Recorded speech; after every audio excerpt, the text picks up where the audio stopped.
नमस्कार, आपका अखबार के यूट्यूब चैनल पर आपका स्वागत है। मैं हूं प्रदीप सिंह। झारखंड में राजनीति एक विचित्र से मोड़ पर खड़ी है। जो सरकार है वो गिरने को तैयार है, जिन्हें बनाना है वो तैयार नहीं है।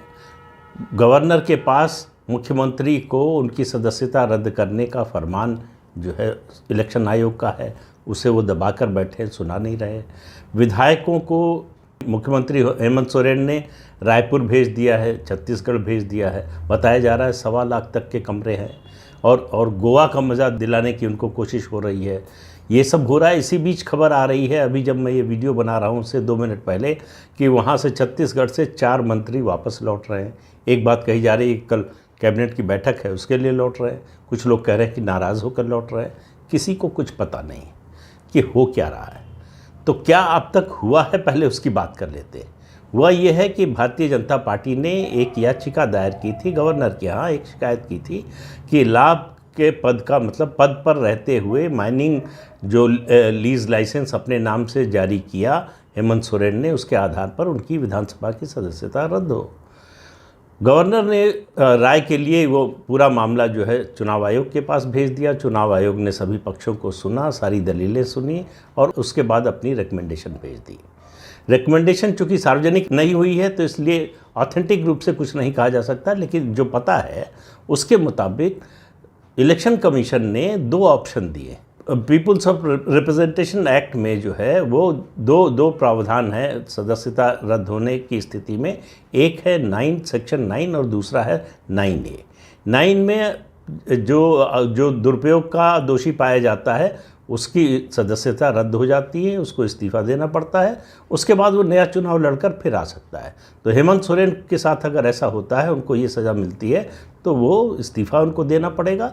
चुनाव लड़कर फिर 6 महीने में सदन में आ सकते हैं। मुख्यमंत्री की शपथ वो फिर दूसरे दिन ले सकते हैं। ये है कानूनी और संवैधानिक स्थिति।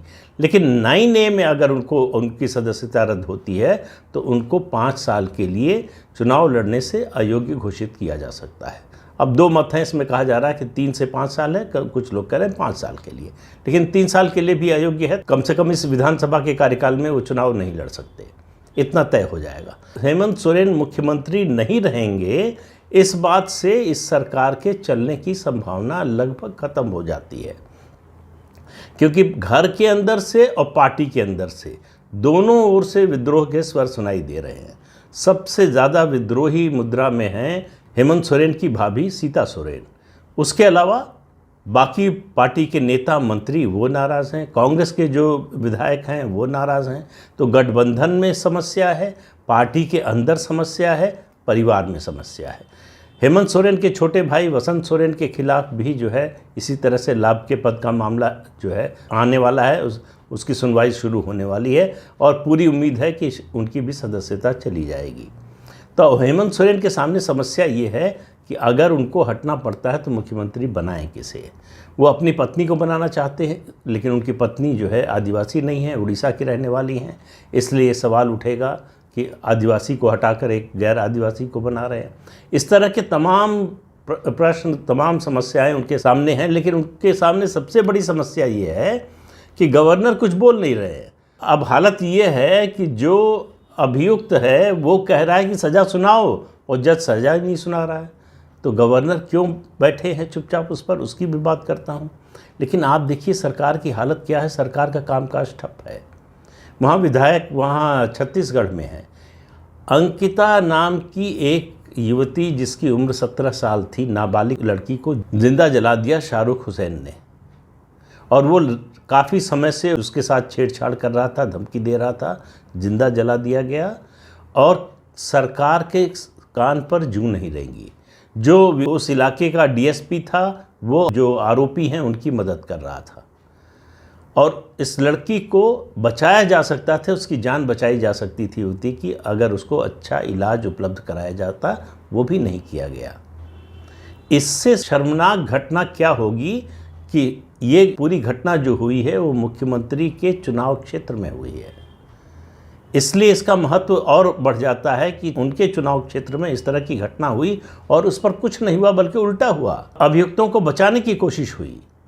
अब जाकर गिरफ्तारी हुई है, जब हल्ला हंगामा मचा है। लेकिन उससे भी ज़्यादा शर्मनाक बात यह है, घटना तो कहीं भी हो सकती है। असली परीक्षा सरकार की जो होती है घटना के बाद के उसके एक्शन से। घटना के बाद का एक्शन बता दिया और एक एक्शन अभी नहीं बताया, और वो ये है कि इस घटना के 3-4 दिन बाद पूरी सरकार पिकनिक मनाने गई, मुख्यमंत्री सहित। इतनी संवेदनहीनता, इस अव्वल दर्जे की जो है इनसेंसिटिविटी, वो आपको बड़ी मुश्किल से शायद देखने को मिलेगी, और कम से कम राजनीति में, सार्वजनिक जीवन में तो नहीं मिलती। क्योंकि एक आंख की शर्म भी एक चीज़ होती है कि हमारे राज्य में, हमारे चुनाव क्षेत्र में ऐसी घटना घट गई तो मुख्यमंत्री के लिए ये चिंता का विषय होना चाहिए। लेकिन मालूम है कि इस तरह की घटनाएं होती रहती हैं, कुछ नहीं होता। हम कुछ नहीं करेंगे तब भी हमारा कुछ नहीं होगा। हम चुनाव में जाएंगे, कहेंगे कि हम आदिवासी हैं, हमको सताया जा रहा है, हमको वोट दीजिए, हमारी सरकार बनवाइए, और हो सकता है फिर बन जाए। तो इसलिए वो निश्चिंत है कि इसका वोट पर कोई असर नहीं पड़ेगा। उनको इस बात की कोई चिंता नहीं है कि इस घटना की चर्चा कहाँ कहाँ किस रूप में हो रही है। इस घटना को लेकर लोग कितने उत्तेजित हैं, आक्रोशित हैं, इससे मुख्यमंत्री को कोई फर्क नहीं पड़ता। वो अपने गुणा भाग में लगे हैं कि कैसे सारे विधायकों को इकट्ठा रखा जाए। विधायकों को लेकर भी आपस में जो है मनमुटाव हुआ कांग्रेस और जेएमएम के बीच में। जब ले जाया जा रहा था, चार्टर्ड प्लेन आ गया। अविनाश पांडे जो कांग्रेस के प्रभारी हैं झारखंड के, वो चाहते थे कि विधायक जयपुर जाए। हेमंत सोरेन चाहते थे कि छत्तीसगढ़ जाए, क्योंकि छत्तीसगढ़ के मुख्यमंत्री भूपेश बघेल से उनके अच्छे संबंध है, इसलिए वो वहाँ ले जाना चाहते थे। और एक अलग सेंटीमेंट भी था कि छत्तीसगढ़ भी आदिवासी बहुल राज्य है। लेकिन हालांकि इसका कोई मतलब होता नहीं कि वो जयपुर में रहे या रायपुर में रहे या मुंबई में रहे या कहीं और रहे, उससे कोई फ़र्क पड़ता नहीं है। लेकिन सवाल ये है कि सरकार आपकी है, फिर भी आपको अपने विधायकों को कहीं और भेजना पड़ रहा है। विधायकों को ही नहीं, मंत्रियों को भी भेजना पड़ रहा है। तो इससे कानून व्यवस्था की स्थिति का अंदाज़ा लगाया जा सकता है। जब से चुनाव आयोग की रिपोर्ट राज्यपाल के पास पहुंची है, तब से राज्य में कामकाज सरकार का ठप है। किसी विभाग में कहीं कोई काम नहीं हो रहा है। और इसके लिए अगर आप समझते हैं कि सिर्फ और सिर्फ हेमंत सोरेन और उनकी सरकार दोषी है, तो ऐसा नहीं है। इसमें बराबर का दोष भारतीय जनता पार्टी का भी है। क्योंकि राज्यपाल के पास रिपोर्ट आने के बाद राज्यपाल ड्यूटी बाउंड थे, ये उनका कर्तव्य था कि उनको जो भी एक्शन लेना हो। ये जो 2 विकल्प दिए हैं चुनाव आयोग ने कि या तो आप सेक्शन 9 के तहत उनकी सदस्यता रद्द कीजिए या 9A के तहत, ये डिस्क्रिशन, ये विशेषाधिकार जो है ये गवर्नर का था, उनके विवेक पर छोड़ दिया गया है। तो उनको अपने विवेक के अनुसार, पहले दिन आए तो कहा कुछ पता नहीं है, दिल्ली में थे, दिल्ली से आए, फिर उसके बाद कहा कानूनी सलाह ले रहे हैं। 7 दिन हो रहे हैं, 1 हफ्ता। मैंने तो आज तक कभी नहीं सुना कि गवर्नर के पास चुनाव आयोग की सिफारिश आई हो, उस पर कोई फैसला करने में राज्यपाल को 7 दिन लगे। और 7 दिन लगे नहीं है, 7 दिन के बाद भी कितने दिन लगेंगे कुछ पता नहीं है। तो गवर्नर की क्या मुश्किल है? ये जो आरोप लगते हैं कि गवर्नर का दुरुपयोग होता है, जो केंद्र में पार्टी होती है वो दुरुपयोग करती है, उसको साबित किया जा रहा है कि गवर्नर अभी इंतज़ार कर रहे हैं कि भारतीय जनता पार्टी सरकार बनाने की स्थिति में आ जाए, जेएमएम और कांग्रेस में टूट हो और वो विधायक आए बीजेपी के पास और बीजेपी बहुमत जुटा ले। अब बीजेपी के अंदर समस्या है। बीजेपी के अंदर समस्या ये है कि मुख्यमंत्री पद के 2 दावेदार हैं, बाबूलाल मरांडी और रघुवर दास। बाबूलाल मरांडी आदिवासी हैं, ईमानदार नेता हैं, सबसे ज़्यादा मार खाई है उन्होंने अपनी ईमानदारी के कारण। वो बेईमानी नहीं कर पाए, इसलिए पार्टी में पिछड़ गए, पार्टी छोड़कर भी जाना पड़ा, पार्टी में वापस आए हैं। उनको प्रधानमंत्री नरेंद्र मोदी वापस लेकर आए। तो पार्टी में, भारतीय जनता पार्टी में 2 मत हैं। कुछ लोग चाहते हैं कि बाबूलाल मरांडी मुख्यमंत्री बने, कुछ लोग रघुवर दास को चाहते हैं। रघुवर दास हेमंत सोरेन से पहले वही मुख्यमंत्री थे, 5 साल मुख्यमंत्री थे, उसके बावजूद सरकार हार गई, वो खुद अपना चुनाव हार गए। और उनको चुनाव हराने के लिए भारतीय जनता पार्टी के ही एक सदस्य ने बगावत करके उनके खिलाफ निर्दलीय चुनाव लड़ा और हरा दिया। ये लोकप्रियता का आलम था रघुवर दास की। उस समय चुनाव के समय भी उससे पहले से कहा जा रहा था कि अगर रघुवर दास को हटा दिया जाए तो बीजेपी चुनाव जीत जाएगी। लोग बीजेपी को वोट देने के पक्ष में थे। और आप देखिए उसी साल मार्च अप्रैल में चुनाव हुआ लोकसभा का, उसमें बीजेपी को बम्पर कामयाबी मिली, लेकिन विधानसभा आते आते वो सारी कामयाबी हवा हो गई। उसकी सबसे बड़ी वजह सिर्फ रघुबर दास का अहंकार, उनका व्यवहार, लोगों के प्रति उनका हिकारत का जो भाव था, उसके कारण, उनके स्वभाव के कारण भारतीय जनता पार्टी को हार का मुंह देखना पड़ा। झारखंड में सरकार चली गई, लेकिन अब भी पार्टी में उनको आगे करने और मुख्यमंत्री बनाने की कोशिशें हो रही हैं। तो अब ये दो नेताओं में पहले तय हो, जब तय होगा तब सब लोग जुटेंगे कि कैसे जो है बहुमत जुटाया जाए। अभी दोनों को लग रहा है कि अगर वो बन रहे हैं तो हम क्यों मेहनत करें, अगर दूसरे को लग रहा है कि वो बन रहे हैं तो हम क्यों मेहनत करें। तो इस चक्कर में जो है सरकार का कुछ नहीं हो रहा है। सरकार गिरने के लिए तैयार नहीं है, लेकिन गिराने वाले घर में बैठे हुए हैं। गवर्नर को समझ में नहीं आ रहा है कि वो कब तक उस चुनाव आयोग की चिट्ठी पर बैठे रहें। तो ये जो बैठे रहने और कुछ न करने का खेल है, वो झारखंड में उसने पूरी सरकार को ठप कर दिया है। पूरा प्रशासन ठप है। अब राजनीतिक दल वहाँ मुख्य रूप से 3 प्रमुख खिलाड़ी हैं। एक जेएमएम, झारखंड मुक्ति मोर्चा, जिसके सर्वा हेमंत सोरेन हैं, दूसरे भारतीय जनता पार्टी और तीसरी कांग्रेस पार्टी।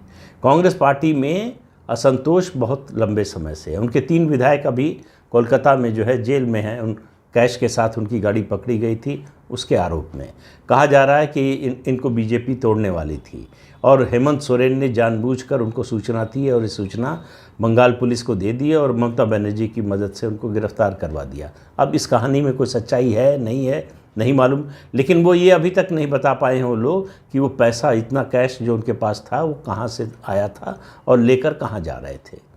तो मामला कुल इतना उलझा हुआ है, बहुत सीधा भी है, उलझा हुआ भी है। सीधा इस मामले में है कि गवर्नर के पास रिपोर्ट है, उनको तय करना है। अब तय क्यों नहीं कर रहे हैं कि अगर बीजेपी बहुमत नहीं जुटा पाएगी तो सेक्शन 9 में एक्शन होगा। हेमंत सोरेन को विधानसभा की सदस्यता से इस्तीफा देना पड़ेगा, उसके बाद मुख्यमंत्री पद से इस्तीफा देना पड़ेगा और अगले दिन फिर शपथ लेकर मुख्यमंत्री बन जाएंगे और 6 महीने के अंदर बाई इलेक्शन हो जाएगा, जो कि नियम है कि 6 महीने के अंदर बाई इलेक्शन होना ही है। तो चुनाव लड़कर फिर वापस आ सकते हैं अगर जीत गए तो। और 9A में होता है तो उनके चुनाव लड़ने पर रोक लग जाएगी। ऐसे में सरकार तो गिर जाएगी, लेकिन सरकार बनेगी कैसे, बनाएगा कौन, किनके साथ बनाएगा, ये सवाल है जो अभी तक हेमंत सोरेन को मुख्यमंत्री की कुर्सी पर बिठाए हुए है। अगर बीजेपी प्रबंध नहीं कर पाई, विधायकों का बहुमत नहीं जुटा पाई, तो आप मानकर चलिए कि इस बात की प्रबल संभावना है कि सेक्शन 9 में एक्शन होगा। केवल विधानसभा की सदस्यता जाएगी, वो फिर से चुनाव लड़कर जीतकर आ सकते हैं हेमंत सोरेन। लेकिन अगर बीजेपी ने बहुमत जुटा लिया तब 9A में एक्शन होगा। तो क्या एक्शन होगा, कैसे होगा, कब होगा, तारीख क्या होगी, ये सब निर्भर करता है कि भारतीय जनता पार्टी वैकल्पिक सरकार देने की स्थिति में है या नहीं। जिस दिन वो मान लेगी कि हम इस स्थिति में हैं, या जिस दिन हथियार डाल देगी कि नहीं, हमसे नहीं हो पाएगा, उस दिन गवर्नर का फैसला आपको सुनाई देगा। तो तब तक इंतज़ार कीजिए, मैं भी इंतज़ार करता हूँ। मैंने पिछला वीडियो बनाया था तो कहा था कि ज़्यादा से ज़्यादा 24, 48, 72 घंटे में गवर्नर को तो बताना ही होगा, लेकिन ये सामान्य तर्क के आधार पर कहा गया था, सहज बुद्धि के आधार पर कहा गया था। ये इस तरह की कल्पना जो है, मैंने तो कम से कम 40 साल में ऐसा देखा नहीं कि गवर्नर के पास चुनाव आयोग की इस तरह की संस्कृति आए और उस पर वो बैठे रहें अकारण। गवर्नर इस स्थिति में भी नहीं है कि वो बता सकें कि वो क्यों नहीं उस रिपोर्ट के आधार पर कार्रवाई कर रहे हैं। तो देखिए कब तक होता है, कब फैसला होता है। तो इस अंक में इतना ही, अगले अंक में फिर मिलेंगे किसी नए मुद्दे के साथ। तब तक के लिए इजाज़त दीजिए। आपसे अनुरोध है कि चैनल देखिए, शेयर कीजिए, लाइक कीजिए और सब्सक्राइब ज़रूर कीजिए। नमस्कार।